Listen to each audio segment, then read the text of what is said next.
সাহেবকে ওনার আলোচনা করার জন্য, বক্তব্য দেওয়ার জন্য বিশেষ অনুরোধ করছি।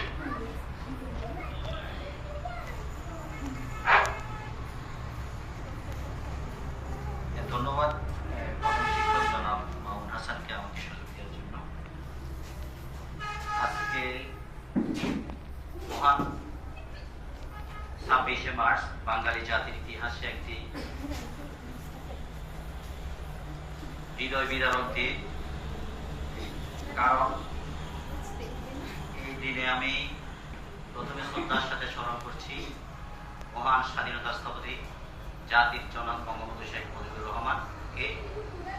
আমি শ্রদ্ধার সাথে স্মরণ করছি মহান স্বাধীনতায় যারা রক্ত দিয়ে রণাঙ্গনে যুদ্ধ করেছে সেই বীর প্রতীক, বীর বিক্রম, বীর উত্তম সহ 672 জন যোদ্ধা যারা নিজেদের জীবন দিয়েছে। আমি শ্রদ্ধার সাথে স্মরণ করছি 416 জন বীরাঙ্গনাকে, যারা যেসব আমাদের মায়েরা যারা মুক্তিযুদ্ধের সময় তাদের ইজ্জত হানি করেছে, তারা মুক্তিযোদ্ধাকে সহযোগিতা করতে গিয়ে তারা পাকিস্তানি হানাদার বাহিনী কর্তৃক নির্যাতিত হয়েছে। এছাড়া আমাদের বাঙালি জাতির 30 লক্ষ মা বোন যারা, যাদের রক্ত, যাদের ইজ্জতের সম্ভ্রমের বিনিময়ে আমরা এই মহান স্বাধীনতা পেয়েছি। আজকে 26শে মার্চ, তোমরা জানো এই দিনটি গতকালকে রাত ছিল 25শে মার্চ। আজকের দিন থেকে কিন্তু 25শে মার্চ আরো ভয়াবহ দিন ছিল। 25শে মার্চ হচ্ছে বুদ্ধিজীবীদের হত্যা করা হয়েছে, গণহত্যা দিবস।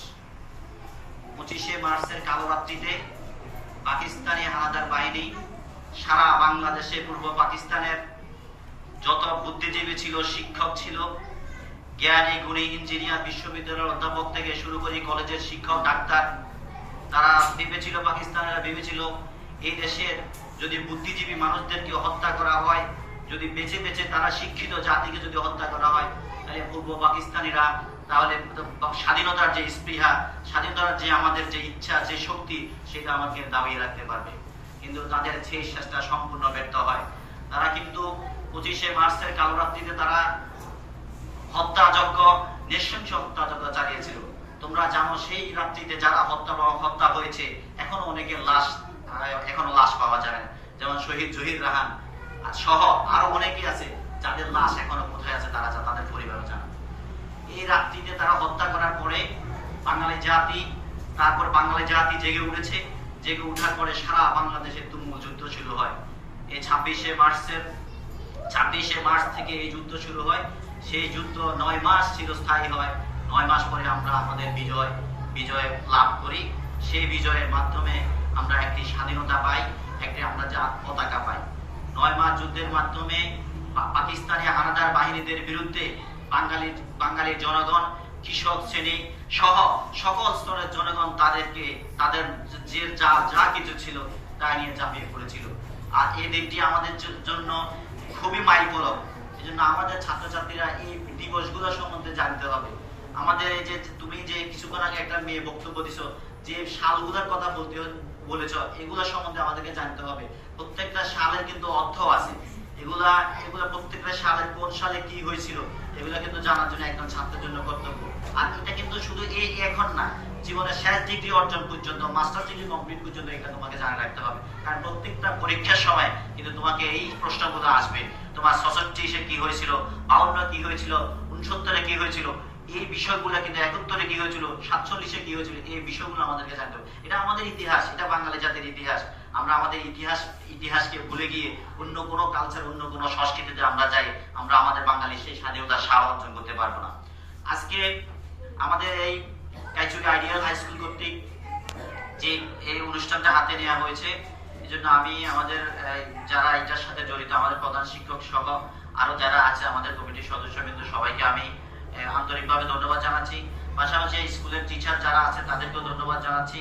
আর আমাদের ছাত্রছাত্রী যারা আছে, তোমাদের সাথে শিক্ষার পাশাপাশি যদি এই কো-কারিকুলাম অ্যাক্টিভিটিস গুলোর সাথে তোমরা যদি শিখতে না পারো, তাহলে তোমাদের জাতীয় জমি নিয়ে শিক্ষা কোনো কাজে আসবে না। শিক্ষার পাশাপাশি তোমরা আমাদের আশা আকাঙ্ক্ষা, আমাদের স্বাধীনতার মূল অর্থ কি ছিল?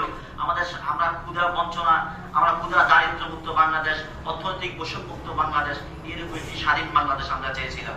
আমাদের দেশে কোনো বৈষম্য থাকবে না, কোনো হানাহানি মারামারি থাকবে না, কোনো খুন থাকবে না, কোনো রাজনৈতিক অস্থিতিশীলতা এগুলো থাকবে না।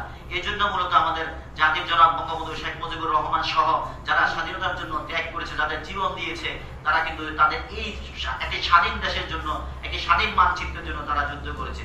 আজকে বিশ্বের ইতিহাসে আমরা একটি স্বাধীন জাতি হিসেবে নিজেদেরকে আবির্ভাব করতে পেরেছি একমাত্র তাদের অবদানের কারণে। আমরা কি করব? আমরা তাদের জন্য তো এখন একমাত্র করা আছে, আমরা তাদেরকে স্মরণ করা আছে এবং তাদের জন্য আমরা দোয়া করব। নামাজের মাধ্যমে আমরা তাদের জন্য দোয়া করব, আল্লাহ যেন তাদের আত্মার মাগফিরাত কামনা করে। আর আমরা যারা তোমরা ছাত্র আছো, তারা এই ইতিহাসগুলো পর্যালোচনা করবে, এই ইতিহাসগুলো দেখবে, দেখার পরে তোমরা জানতে পারবে এইসব বিষয়গুলো প্রতিযোগিতা হয়। আজকে এইসব প্রতিযোগিতার মাধ্যমে তোমরা পুরস্কার অর্জন করবে, তাহলে কি হবে? তোমাদের মেধা চর্চা হবে, আর এই মেধা চর্চার মাধ্যমে একদিন তোমরা বহু দূরে এগিয়ে যেতে পারবে। আমি বেশি কথা বলবো না, সেটা হচ্ছে এই ধরনের প্রতিযোগিতাগুলো খুব দরকার, কারণ এগুলোর মাধ্যমে জ্ঞানের চর্চা হয়। এই চর্চাগুলো যদি তোমরা করতে পারো, তাহলে তোমরা ডে বাই ডে সামনে তোমরা এগিয়ে যেতে পারবে। আজকে তোমরা যে কথা বলেছো, 2-3টে মেয়ে কথা বলেছো, অনেক ভালো লেগেছে। তো আমার একটা জিনিস তোমাদেরকে বলি, প্রথমে আসলে তোমরা এখানে নিজেদের পরিচয় দিতে হবে। আমি কে, আমি কোন ক্লাসে পড়ি, এটা কিন্তু জানি না তোমরা কোন ক্লাসে পড়ো। এটা বলতে হবে যে আমি অমুক ক্লাসে পড়ি, আমি একটি ভাষণ দিব বা অমুক একটা বক্তব্য দিব। এগুলো খেয়াল রাখবে, আশা করি সামনের দিক দিয়ে হয়ে যাবে। আমরা যেহেতু নতুন, আমরা এখনো কথাবার্তা হয়তো আস্তে আস্তে শিখবো। আর আমরা এমন একজন ইনোভেটিভ তোমাদের হেডমাস্টারকে নিয়োগ দিয়েছি